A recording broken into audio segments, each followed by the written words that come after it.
भगवती सूत्र में बताया गया है, जीवाणम भन्ते किं आभोग निबत्तिया उया अनाभोग निबत्तिया उया गोयमा नो आभोग निबत्तिया उया अनाभोग निबत्तिया उया एवं निर्यावी एवं जाव बेमानिया। प्रश्न किया गया कि जीव का जो आयुष्य बंध होता है वह ज्ञात अवस्था में होता है या अज्ञात अवस्था में होता है। यह नियम है कि प्राणी अगले जन्म में जाता है तो वर्तमान जीवन में आयुष्य का अगले आयुष्य का बंधन करके ही मरेगा। बिना आयुष्य का बंधन किए मरता नहीं, मरेगा नहीं।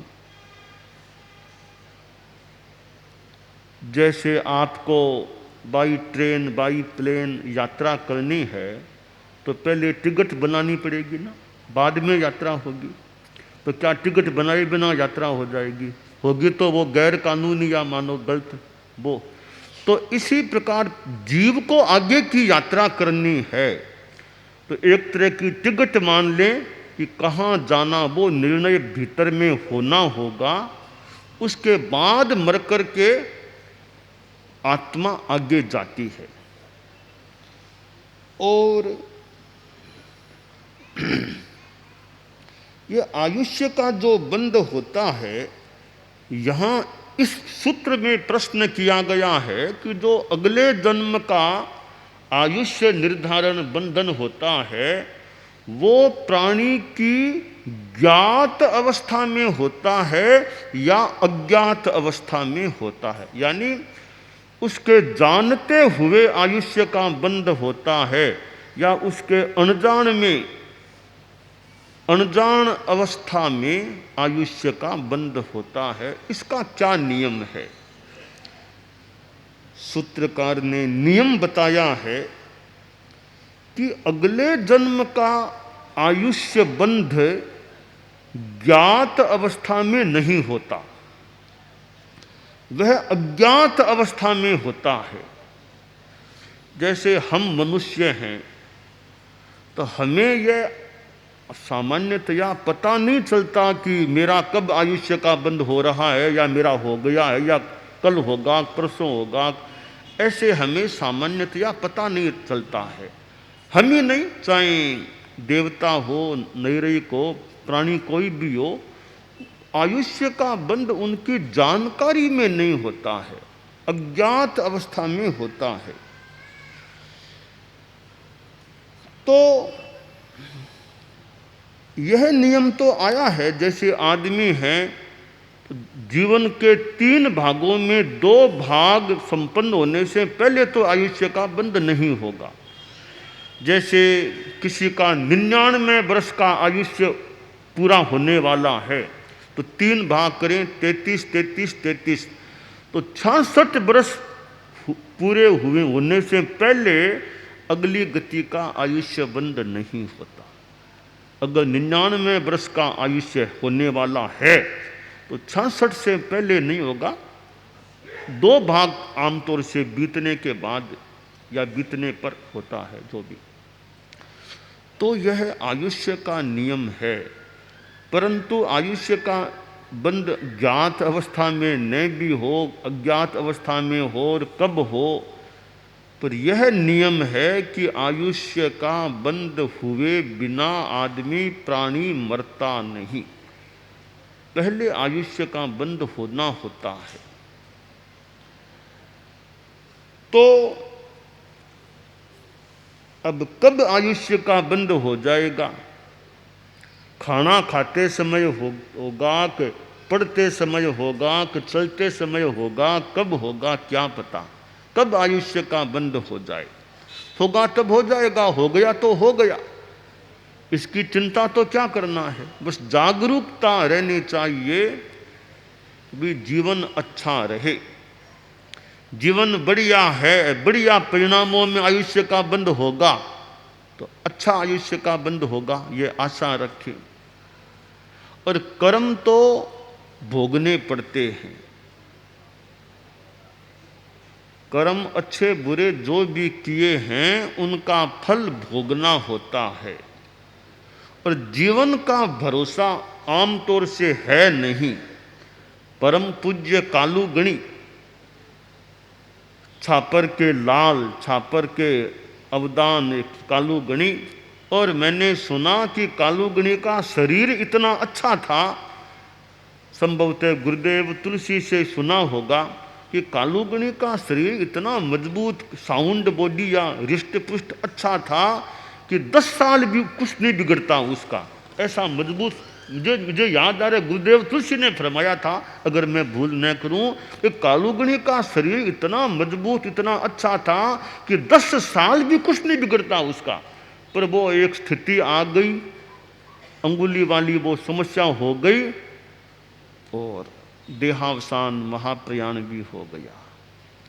तब क्या पता, सुना कि कालूगणी की इच्छा थी कि मैं विदासर जाऊं, माजी वहां है, वहां विदासर जाकर के अपने युवाचार्य का मनोनयन कर दूं, माजी के वहां जाकर विदासर में करूं। तो अब कहाँ माजी रह गई, कहाँ विदासर रह गया, वो कार्य तो मेवाड़ में ही करना जरूरी मानो हो गया। तो आयुष्य का बंद कब होता है, यह भी अज्ञात अवस्था में होने वाला कार्य बताया गया है। और किसका कितना यह जीवन काल है, यह भी बहुधा निश्चय पूर्वक पता चलना मुश्किल है। आने को 99 आ जाए, 100 भी आ जाए, 100 से ज़्यादा भी आ जाए, न आए तो 40 साल भी किसी को न आए, और भी कम उम्र में आदमी चला जाए। इसलिए जब तक जीवन है, आदमी अपना करना हो सो कर ले, अच्छा काम करे, अच्छा जीवन जिए, धर्म ध्यान करे, अच्छा जीवन है, ठीक है। एक दिन शरीर तो संपन्न होना है, कोई चिंता की बात नहीं, अगर अच्छा जीवन है तो। अब धार्मिक साधना है, वो जितनी हो सके वो तो ठीक है। अब हर उम्र में तो आदमी कितनी क्या करे। अब 30 साल का युवक है, वो दिन भर सामाजिक तो कैसे कर पाए, आम उसको तो काम काज भी करना पड़े, कमाई भी करना, परिवार को चलाना, तो वो तो दिन भर क्या सामाजिक सामान्यतया कर पाएगा। तो उस उम्र में ठीक है, दिन भर नहीं कर सकते, सप्ताह में एक सामाजिक कर लो या रोज की एक कर लो, इतना कर लो, ज़्यादा नहीं हो सके तो। अब बच्चा है 10-12 साल का, तो वो तो पढ़ाई करे, दिन भर सामाजिक करे, उसको तो स्कूल भी जाना है, मान लो होमवर्क भी करना पड़ सकता है, थोड़ा खेल कूद भी है, थोड़ा बच्चा है तो और भी मनोरंजन में समय लगा दे, तो वो क्या दिन भर सामाजिक। तो भाई दिन भर नहीं तो महीने में 1-2-4 सामाजिक कर लो, नवकार मंत्र का पाठ किया करो, तो कुछ तो थोड़ा समय धार्मिकता में लगाओ। तो बचपन की अलग बात है, जवानी की कुछ अलग बात हो सकती है, फिर प्रौढ़ावस्था और वृद्धावस्था की अलग बात हो सकती है। अब व्यवस्था समिति में कार्यकर्ता मान लो काम में लगे हैं, चौमासा वा सामाजिक कितनी करते हो भी हो उतनी कर लेंगे, बाकी तो ड्यूटी पर रहना पड़ता है उनको। तो कोई भोजनालय में लगा होगा, कोई आवास व्यवस्था में लगा होगा, कोई किसी व्यवस्था में लगा होगा, अध्यक्ष हैं तो चारों तरफ की मानो जानकारी में और में लगे रहें, तो दिन भर थोड़ी सामाजिक करेंगे, कैसे कर पाएंगे। और दूसरे काम में बखान में सामाजिक कर ली या सवेरे कर ली, बाकी तो ड्यूटी में रहना होता है। तो अपनी अपनी परिस्थितियां हैं। अब चौमासा पूरा हो गया, अब इतना काम सलट गया सारा, अब सामाजिक थोड़ी ज़्यादा भी कर सकते हैं, टाइम मिल जाए तो उम्र को देख करके, अपनी परिस्थिति को देख करके धार्मिक गतिविधियों में समय लगाने का प्रयास करना चाहिए। तो व्यवस्था समिति के कार्यकर्ता जो बहुत व्यस्त हैं, वो तो कितनी सामाजिक करें। अब बाहर के आए हुए यात्री हैं, 4 महीना रहने वाले, 3 महीना मान लो रहने वाले, वो भले दिन में 8 सामाजिक करो, 7 सामाजिक करो, उनको तो व्यवस्था समिति द्वारा बना हुआ पंडाल तैयार है, उधर अंदर हॉल तैयार है, और जगह है वो है, भले बैठे बैठे सामायिक करो। उनको तो कोई ड्यूटी देनी नहीं है व्यवस्था समिति के वहाँ ऑफिस में जा कर के, इनका तो धार्मिकता ही काम है, सामायिक करना अच्छा काम है। तो अपनी अपनी परिस्थितियाँ हैं कि किस उम्र में किस परिस्थिति में कितना समय धर्म के लिए लगा सकते हैं। तो गृहस्थ जीवन है तो अर्थ भी चाहिए, पैसा भी चाहिए, तो मकान भी चाहिए, दुकान भी चाहिए, ऑफिस चाहिए, तो और भी बहुत काम है। परंतु निवृत्ति की तरफ है कि 70 वर्ष आ गए, 75 आ गए, 80 आ गए, बडेरे हो गए हैं, काम संभालने वाले बेटे संभालने लग गए हैं, अब इतना काम नहीं है, अब भले 6 सामायिक करो, 7 कर लो, 5 कर लो, अब इतना काम नहीं है। तो अब काम इतना नहीं है तो भले खूब धार्मिकता में समय लगाओ, क्योंकि आगे के लिए भी तो अच्छी तैयारी रहे। तो अपनी उम्र और अपनी परिस्थिति को देख करके आदमी को धार्मिक प्रवृत्तियों में अपने समय का नियोजन करना चाहिए। सामायिक है, उपवास है, पोषा आदि आदि स्वाध्याय है। परंतु एक धर्म का रूप वह है, वो जवानी में भी हो सकता है, बचपन में भी कुछ समझ आ जाए तो हो सकता है, वृद्धावस्था में भी हो सकता है। भी ईमानदारी है, मैं झूठ नहीं बोलूँगा, मैं चोरी नहीं करूँगा, इस प्रकार का जो एक पाप से असंयम से बचाव है वो तो जवानी में भी करो, भले अच्छी तरह करो, बचपन में भी करो, बुढ़ापे में भी करो, क्या दिक्कत है। कितना ही व्यस्त आदमी है तो भी यह धर्म तो, यह नियम तो रखो भी, बेईमानी नहीं करना, गुस्सा नहीं करना, झगड़ा नहीं करना, नशा नहीं करना, यह तो काम, यह निवृत्ति तो हो ही सकती है। तो पापों से जो बचने का क्रम है, अच्छा जीवन, सदाचार का जीवन, वो तो बचपन, जवानी, बुढ़ापा तीनों उम्र में होना चाहिए। और जो ये कालिक गतिविधियां है, सामायिक है, पोषा है, स्वाध्याय है, वो अपनी अपनी परिस्थिति के अनुसार किया जा सकता है। तो धर्म के 2 रूप हो जाते हैं, एक काल प्रतिबद्ध धर्म और दूसरा कालातीत धर्म। काल प्रतिबद्ध धर्म, दूसरा कालातीत धर्म। काल प्रतिबद्ध धर्म कौन सा हुआ? या यहाँ बखान सुनना, सामायिक करना, पोषद करना, स्वाध्याय करना, यह हो गया जिसमें समय लगाना पड़े, वो हो गया काल प्रतिबद्ध धर्म। अब बिना समय लगाए सामायिक कैसे होगी? बिना समय, दिन रात का समय लगाए बिना अठपोरिया पोषा कैसे होगा? तो उन धर्मों के लिए तो समय निकालना पड़ता है। परंतु तो झूठ नहीं बोलूँगा, इसके लिए कोई अलग से समय निकालने की जरूरत नहीं, बस ईमानदारी रखो, झूठ से बचने का मनोभाव और प्रयास रखो कि मैं गुस्सा नहीं करूँगा, मैं नशा नहीं करूँगा, शराब नहीं पीऊँगा, और भी नशा नहीं करूँगा। तो इसके लिए समय निकालने की क्या जरूरत है? वो तो जीवन को वैसा रखो कि जीवन पवित्र रहे, सदाचारमय रहे। परम पूज्य आचार्य तुलसी ने यह जो अनुव्रत की बात बताई, तो बस इसके लिए कोई समय निकालना सामान्य रूपेण अपेक्षित नहीं, जीवन की शैली के साथ अनुव्रत जुड़ जाए।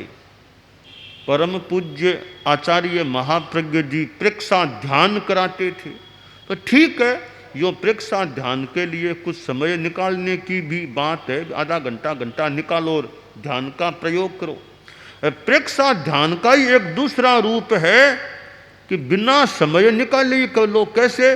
भावक क्रिया, प्रतिक्रिया, वृत्ति, मैत्री, मिताहार, मित भाषण, ये 5 जो प्रेक्षा ध्यान की चीजें हैं। अब भाव क्रिया रखो, उसके लिए आधा घंटा निकालने की जरूरत क्या है? चलते समय चलने के सिवाय मन नहीं जाए, बोलते समय बोलने के सिवाय बाहर मन नहीं जाए, जो कार्य करें उसके सिवाय अन्यत्र मन न जाए, ऐसी साधना करो।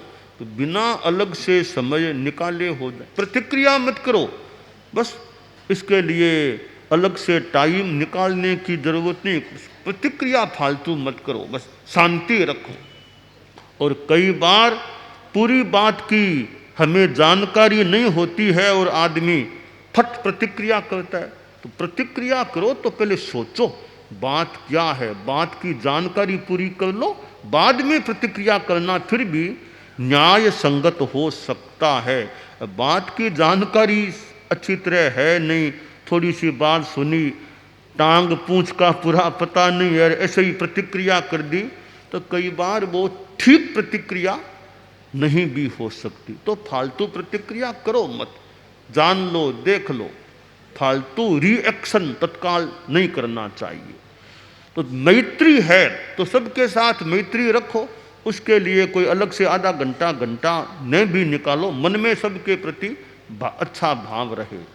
अब मिताहार, आहार का संयम है, तो आहार का संयम करने से उल्टा समय बचेगा, न कि अलग से समय निकालने की जरूरत है। उल्टा समय बचेगा, खाना कम खाएंगे, वो टाइम बच जाएगा।